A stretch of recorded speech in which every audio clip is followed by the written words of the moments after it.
Ladies and gentlemen, welcome to the National Timely Action Hour podcast. This is the show where we talk about everything from comic books to movies and everything in between. My name is Aidan, and I hope that you're doing well today.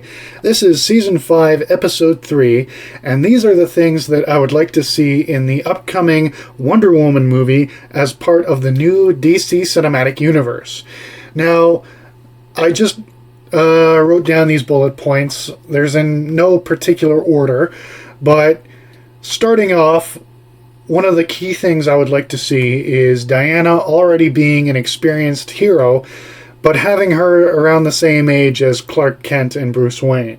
Because I really do not like when they try to make Wonder Woman thousands of years old. I don't think that that's really necessary, because just because she has ties to Greek mythology doesn't mean that she was around during that time period.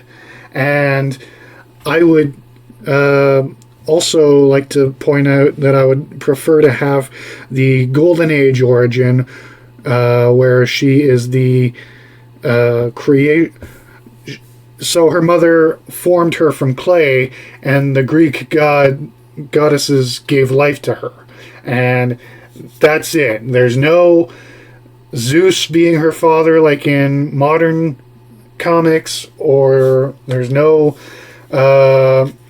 version of her where she's the product of sexual assault. I don't want any of that. I just want her to be her classic self, okay? The next point is having Donna Troy, aka the first Wonder Girl, as her sidekick. Because the only time we've ever had a live-action adaptation of Donna Troy was in that crappy Titans TV show, and we didn't see Wonder Woman there. So I would prefer if they actually had Wonder Girl be Wonder Woman's sidekick. That's just me. Because we already know that we're getting Robin in the Batman movie, and we're going to have Supergirl in the second Superman movie, so give Wonder Woman her sidekick. It's not that hard. And also, you can have Wonder Girl, be a member of the Teen Titans, because they're already going to have Damian Wayne as Robin. So having Donna and Dick Grayson already know each other, that's going to be very cool. Anyway, the next point I would like to address is having Diana and Steve Trevor together. Now, I don't know why, but for some godforsaken reason, most modern Wonder Woman fans are against Diana and Steve's relationship. I have no fucking clue why. That's like saying you don't like Lois Lane as Superman's true love. But here we are now. So don't listen to any of those people. Just have her and Steve together. Okay? And don't have it so that he's dead because he fought in World War II, or have him and Etta Candy end up together like they did post-Crisis. I love post-Crisis, but they did my man Steve dirty. I mean, not really, but sort of, yeah. But just have them be together, please.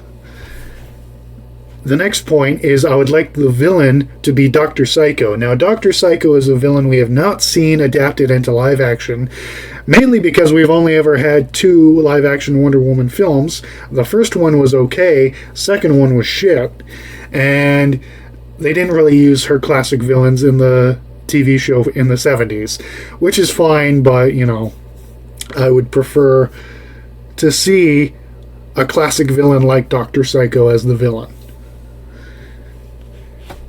The next point is very, very important to me. She should not have a sword or shield, okay? Wonder Woman does not kill. She is against murder, and she has only ever killed in the comics before the reboot out of necessity. So if she is going to kill someone, it has to have meaning, and it has to be because they're not going to stop hurting innocent people. That's the only instance in which she would kill. But no sword, no shield, just her fists, her kicking, her lasso of truth, and her bracelets of submission to deflect bullets and knives, okay?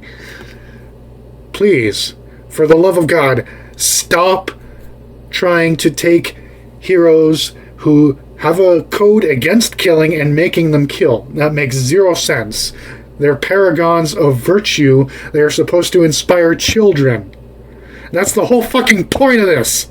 Okay? These are movies based on stories for children, and I know I shouldn't be making such a big deal of it because of that, but still, it inspires children to be better. So no unnecessary grotesque violence. She beats up bad guys with her fists and kicking them. That's it.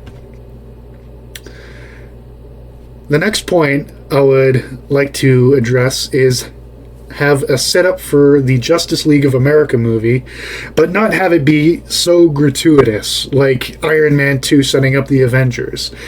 Because I am excited to see a Justice League movie, but take your time. This is a new cinematic universe. They tried to rush the Justice League in the previous attempt, and look where that got us. So, have set up for a Justice League movie, but don't go too crazy. And the final point I would like to bring up is I would like to see the villainess Veronica Cale in the post-credit scene, because in the sequel, I'd like her to be the main antagonist.